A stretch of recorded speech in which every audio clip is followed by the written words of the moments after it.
Ariadna Castellanos.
Si yo os preguntara qué sentís, seguramente sea algo parecido a esto. Es como magia, ¿no? Que puede hacer que todos los que estéis aquí, bueno, no yo, sino la música, podéis sentir lo mismo en el mismo momento con solamente unos segundos. Y este es el poder de la música. Es un lenguaje universal que va directamente a las emociones. No importa ni qué idioma hables, ni quién eres, ni qué hacías ante 5 minutos. Yo empecé a estudiar música cuando era muy pequeñita, como con 5 años, y estudié muchas horas y muchos estilos para poder pues, tocar lo que quisiera o componer lo que quisiera sin barreras técnicas. De hecho, esta canción que he tocado pues, es una nana que compuse para una amiga mía que iba a tener un bebé.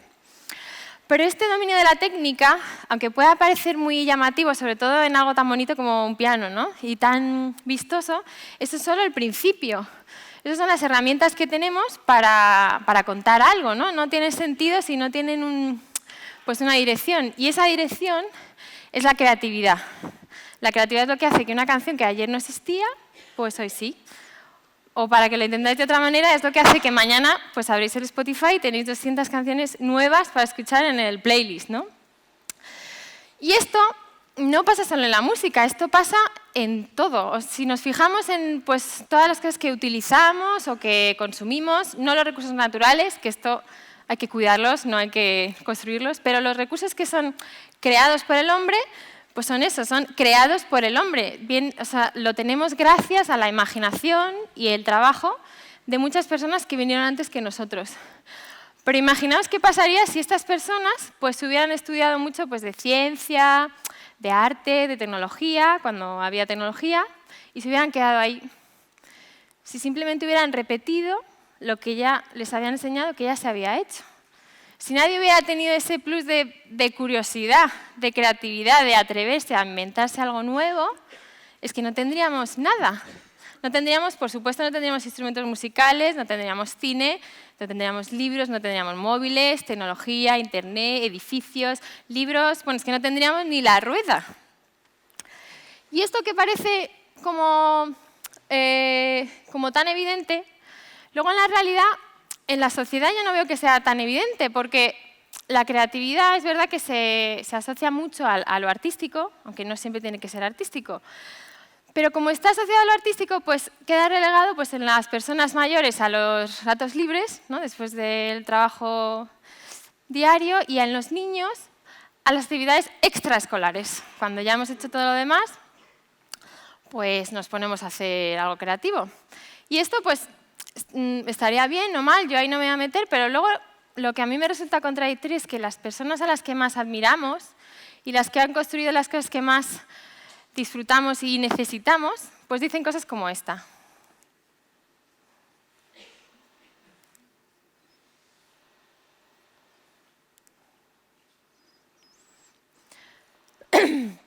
Bueno, yo he tenido la suerte de tener una educación en la que se valoraba muchísimo la parte pues, más lógica y racional y muchísimo la disciplina, pero nunca me machacaron la parte creativa que todos los niños tienen, ¿no? Y crecí un poco pues como un poco así, ¿no?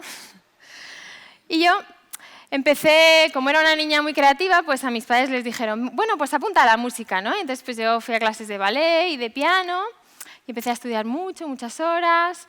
Hice el conservatorio, después me dieron una beca en Inglaterra en Guildhall School, que solo dan como a 5 personas al año. Gané premios concursos de piano, hice muchos conciertos de música clásica por todo el mundo. Pero después de 14 años de estudiar, pues igual 10 horas al día, me di cuenta que ni una sola vez me habían dejado hacer un examen o una audición, un concierto con una canción mía, ni muchísimo menos improvisar. Y yo pensé, pues me han engañado. Porque a mí me han dicho que esto era creativo y yo todavía no he contado. He contado la historia de otros, pero no he contado algo mío. Mientras hacía música clásica, pues descubrí el mundo del flamenco, como con 14 años, así. Y el flamenco te puede gustar o no, pero es probablemente la música más visceral que hay, ¿no? Es como casi lo contrario a la música clásica. No se hace dos veces igual, no está escrita, pasa por tradición oral, ahora ya grabaciones, y la forma no es tan importante como el que te desgarre el alma, ¿no? Cuando lo escuches. A mí eso me llama muchísimo la atención. Y empecé pues, a estudiar pues, con guitarristas, mirando en los tablaos, escuchando muchísima música, pero el flamenco era algo que se había hecho hasta ahora con guitarra, no con piano. Y mucha gente decía, no, porque con piano no puedes hacer flamenco. Y yo decía, bueno, esto para mí era una oportunidad. Yo intentaba un lenguaje que era de guitarra, porque no sé si todos conocéis flamenco, pero los guitarristas de flamenco, pues con esta parte de la mano, por ejemplo, en la caja de la guitarra hacen una especie de ritmos que es parte de la melodía. Y yo intenté un poco este lenguaje transportarlo al piano. Entonces, la parte de la madera de las teclas hacía parte percusiva y con el pedal, porque el piano, la verdad que probablemente es el instrumento con más posibilidades de todos. No es porque lo toque yo, pero es como una gran orquesta. Y bueno, empecé a utilizar ese lenguaje y después de un tiempo, pues a mí me consta que a día de hoy pues, lo han estudiado en universidades de música, me han escrito muchos músicos pidiendo partituras que nunca escribí, porque el flamenco creo que no hay que escribirlo nunca.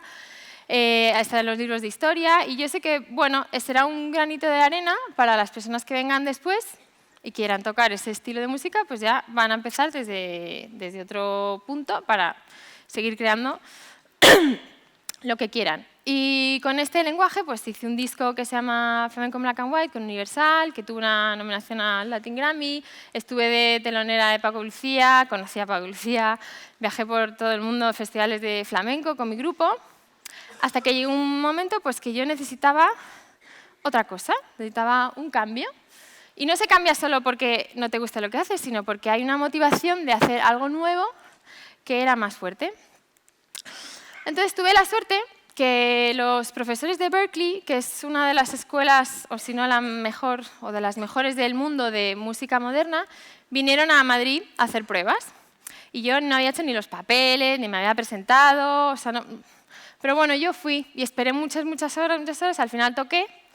Y me dieron una beca que se llama Presidential, que solo dan pues, a 2 personas al año en el mundo y que no le han dado nunca a una persona española, excepto a mí.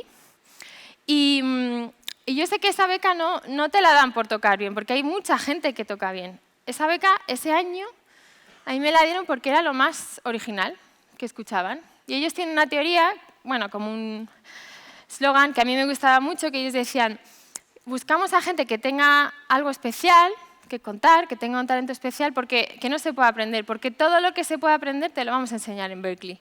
Hay gente que le dan una beca sin leer solfeo, sin hablar inglés, sin saber usar los programas de ordenador para producir música, todo eso te lo van enseñando allí. Entonces, en Berklee, pues aparte de estudiar muchas cosas, empecé en el mundo del jazz. Y el jazz a mí me fascinaba, porque era como el top de la creatividad, ¿no? Porque la improvisación es crear algo en el momento, no tienes ninguna barrera mental ni técnica, es lo que se te ocurra. Y bueno, en Berklee toqué con muchísimos músicos de muchos lados y después estuve en Nueva York, estuve tocando en muchos clubs de jazz, también viajé por el mundo. Y bueno, el jazz, aunque yo sé que puede que no sea la música más popular, o los músicos de jazz no sean como los más famosos o considerados, pero los músicos de jazz son los más completos que hay. Un músico de jazz puede tocar en cualquier clave, en cualquier tonalidad, en cualquier ritmo. De hecho, si vinieran dos músicos de jazz que no se hubieran visto nunca, que ni siquiera hablaran el mismo idioma y se subieran en escenario, eso sonaría bien. Porque tienen tal dominio del lenguaje que simplemente escuchando al otro y lo que se les va ocurriendo, eso siempre va a tener sentido. Y bueno, otra vez, después de estar un tiempo de gira con mi grupo y tocando jazz, un estilo de jazz propio, pues yo necesitaba otro cambio, porque, como he dicho antes, hay una especie de energía especial que solo tienes cuando algo es nuevo, cuando tú creas algo nuevo. Y esa energía a mí me resulta muy difícil tenerla cuando estás repitiendo algo que has hecho muchas veces. Entonces, pues empecé a escuchar música electrónica, pero no electrónica esta de chunda chunda así de discoteca. O sea, electrónica hay muchos tipos, pero bueno, a mí lo que me fascinaba era la producción electrónica, porque no sé si sabéis, pero en todas las cosas que escucháis, en el cine, en los anuncios, obviamente en las grabaciones, Spotify, los conciertos, todo el sonido está procesado, porque ya nada se graba como acústicamente, que no le damos al play, grabamos y eso es lo que escuchas. Todo el sonido se trata, pues se equilibra, los graves, los bajos. Hay gente que se la afina un poquito, hay gente que el ritmo se la ajusta, pero en general lo que es para que el sonido pues nos guste más, ¿no? Y la electrónica, de hecho, empezó con músicos que lo que hacían era cortar trocitos de canciones de electrónica, bueno, de canciones normales, y les daban la vuelta, trataban el sonido, hacían como un collage, y fue desarrollándose hasta el punto que dijeron, bueno, pues vamos a hacer, en vez de coger trocitos, vamos a grabar trocitos a posta, que son los samples, y grabas, pues puedes grabar hasta una orquesta entera, puedes grabar sonidos de percusión, puedes grabar sonidos de la selva, lo que tú quieras, y en un teclado así puedes tener una orquesta entera y tú puedes componer con un ordenador así de pequeño y puedes saber cómo va a sonar en tu casa, sin necesidad de una orquesta como antes ni nada. Pero es que el siguiente paso de la electrónica es que ya no es solo que tengas muchos sonidos, es que puedes tú crear tus propios sonidos. Y yo que venía de la música clásica y tenía muchos prejuicios, como todos tenemos, y decía, esto es súper fácil, aquí la técnica esto lo hace cualquiera. Pues cuando me puse a escuchar, es que resulta que la electrónica lo que es poderoso es el sonido. Es que tú puedes crear sonidos, son efectos. Son efectos que nunca vas a tener en un instrumento acústico. Entonces, como he dicho antes, no es que tú cambies de un estilo a otro, es que se abre una puerta nueva de posibilidades que se van sumando. Y yo hice pues un disco con un productor de electrónica que se llama Music, también con Universal, y bueno, pues ya cambiamos otro tipo de festivales más indies, salimos en la radio, en los periódicos, fuimos de gira. Y gracias a este disco yo empecé a indagar más en las redes sociales y me di cuenta pues que claro, hay mensajes que solo con la música no puedes comunicar. Y pues empecé a tener más cuidado pues por el diseño, por el texto, empezamos a editar vídeos, de hecho acabamos haciendo pues storyboard para dibujos animados que eran los videoclips de nuestras canciones. Y bueno, todo esto me gustó tanto, que acabé trabajando para una agencia de publicidad online, bueno, de marketing online, que me fascina, ¿no? Y mientras hacemos contenidos para cosas así, pues he descubierto cosas como esta. Esto, por ejemplo, es un estudio de producción en el que tú tienes esos son bancos de sonidos. Tienes los instrumentos, pero es todo virtual, no hay nada, ni siquiera instrumentos, pero tú puedes tocarlo y grabarlo todo. Bueno, puedes pintar en el aire.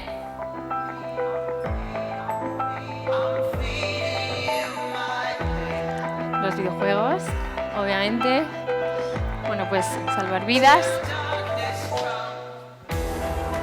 O igual podemos hacer que se prohíban los dos de una vez por todas.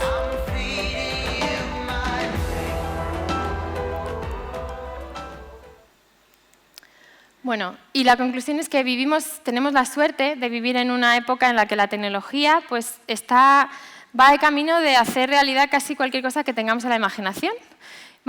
Seguramente vamos a vivir mucho tiempo, vamos a tener que aprender lenguajes nuevos todo el rato o inventar nosotros. De hecho, a veces nos vamos a tener que reinventar a nosotros mismos. Pero independientemente del medio, yo creo que la necesidad de crear algo siempre se va a abrir camino.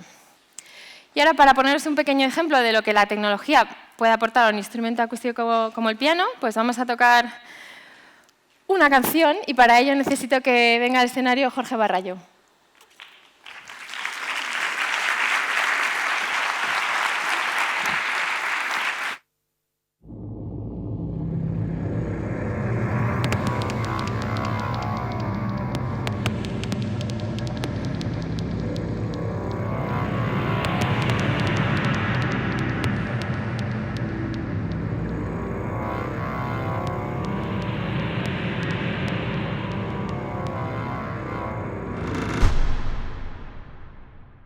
I woke up in the middle of the night. I hear a voice outside my room. I close my eyes and see there is a monster in the mirror. And I jump on my feet, walking downstairs, keep holding on. This is my monster.